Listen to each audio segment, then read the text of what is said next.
English jurisprudence evolved from the Christianity, and an important concept of this is the Holy Trinity.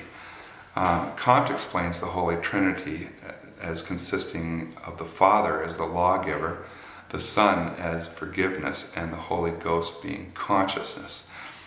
Christian courts manifest the Trinity in their operation. So you have an accuser, a defense attorney, and the jury, which is to act as the conscience of the court.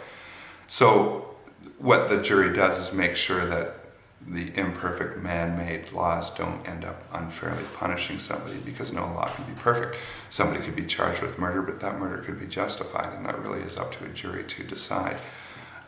Whereas in the case with absolute truth, absolute hard laws, there is no jury, there is no conscious interpretation as to what's going on. You are subject to the machinations of law. Jury nullification makes the jury the final adjudicator, and juries can question the guilt or innocence of the accused based on the evidence.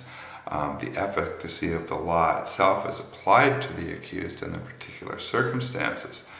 Juries are not comprised of lawyers, and therefore do not judge from the letter of the law, but from the spirit of the law, and they have the ultimate say. In modern courts, they're actually administrators in Soviet administrative courts, having the appearance of judges in a world characterized by the inverted logic of progressivism.